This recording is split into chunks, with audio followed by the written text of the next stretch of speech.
I'm Tiger Height, and I'm here to make AEW Collision and Pro Wrestling Majestic again. This was a good show. You know what's really funny? Even though the show was on a Saturday, and I have 1,000 other things that I would rather do, this show is better than Dynamite. This is like the second week in a row, at the very least, that it was better than Dynamite. I mean, that's not saying a whole lot because Dynamite's just fucking awful, but it's still good wrestling. I'm just not going to watch it live on a Saturday. I want to do other things. Let's kick off with a ladder match for Andrade El Idolo's mask, where obviously Andrade El Idolo took on Buddy Matthews.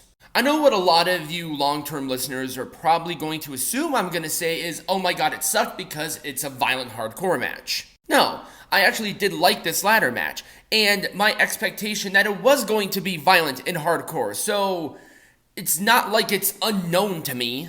This wasn't going to be a traditional match. And so I had the expectation going into it as a hardcore match. Pillar and plunder. There's going to be lots of spots. It's a spot fest match, and I enjoyed it. Andrade got his mask back. It was a good way to start out the show. And you know what? I'm going to give it a full thumbs up. I like how the story went, but now the question is, how are they going to follow up? I hope they continue the rivalry and bring in other members of La Faction, especially because Rouge re-signed with the company. Or signed with the company. It's a perfect opportunity to incorporate that. Our next match is Darby Allin taking on Minoru Suzuki. And for some reason, they were telling us and promoting this like Darby Allin wants a match and nobody knows who his opponent is going to be. And yet, we have a graphic here, so obviously there was a doublespeak here. So dumb. I liked the match though. It was fine. It was a roll-up for the win, which kept everybody strong. Darby Allin won. Minoru Suzuki didn't look bad, but then he fucked up for reasons. And we had a post-match with Christian Cage and Luchasaurus on the big video screen. It was fine. Orange Cassidy, thumbs up. Our next matchup here is Samoa Joe taking on Gravity, not for the television champion. Yes, I'm going to say it again because it's true. The champion should not be in non-title matches. Am I the only one who thinks the whole Gravity thing where he's like moving really slowly is kind of dumb? Like seriously, super distracting, and the people in the crowd were booing him every time basically that Gravity did it. It's like, come on, okay, it's a gimmick, it's fun, but you're kind of over-egging the pudding here. It was a match. Samoa Joe won with Muscle Buster. It's getting Orange Cassidy thumbs down, and that's being really nice. At least Joe is strong, they're booking him well, and the television champion needs to be defended a little bit more, but it is what it is. Maybe they're defending it on AEW, or Ring of Honor television, but I don't watch that, so I don't care. We finally get what's in the bag, CM Punk coming out, and saying that I am the real world's champion. He brings out his title, sprays a big black X over the logo, over the main plate, and really cuts a good promo. And if the rumors are true and that the Elite are not going to be competing at All In, might as well have title for title Punk and MJF. CM Punk is definitely getting booed, and I think they should lean into the heat that Punk has. And MJF is a white-hot babyface right now, somehow, and I think they would have a good match for Wembley. They're probably not going to be doing that because this company is weird, but that would be the best course of action here. That's your biggest show, you have to do something. It was fine. Obviously, it was promoted well.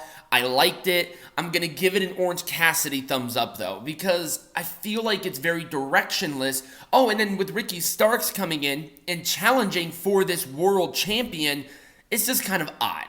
Ricky Starks won I almost had Andre the Giant Memorial Battle Royal. He won the Owen Hart Foundation tournament, and I feel like he should be going for the actual world champion, because Punk is not a world champion, and I'm not a big fan of them having title defenses for this champion. He's not the champion. It really almost illustrates on how lackluster MJF's title run has been so far. Because remember, he is the actual world champion. And yet he's sitting there playing around in the tag division. That's not a world champion.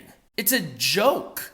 Yeah, overall, Orange Cassidy thumbs up. Wow, this thing took a nosedive. Freaking Bullet Club Gold. Now just playing around with a random team, Vikingo, Action, and Darius. Obviously, 310 to Yuma for the win. The match itself wasn't even that good either. It's just so directionless and stupid. I like the Guns with Bullet Club. I do. And I like that this faction is officially Bullet Club. But what are we doing with the group?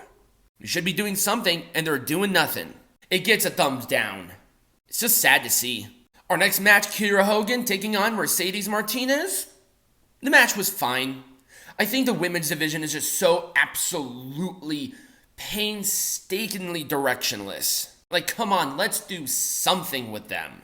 It's a start. It's a start with this. And I guess it's a better place than ever, right? It was Brass City Sleeper for the win, and there was a continuation of that submission until we had Chris Statlander come out. Statlander drops her title like an idiot, goes over to check on Kiera because Mercedes fucked off.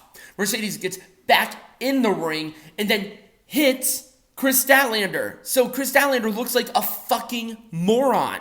And then you had to have Willow Nightingale come in to help. God damn it, man. I mean, so directionless.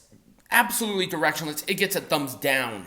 I don't want to give this shit thumbs down. I don't want to say that the women's division is bad. Why do you think I want to say that? But I'm sorry, that's reality. It's a bad division right now. It's being booked horribly.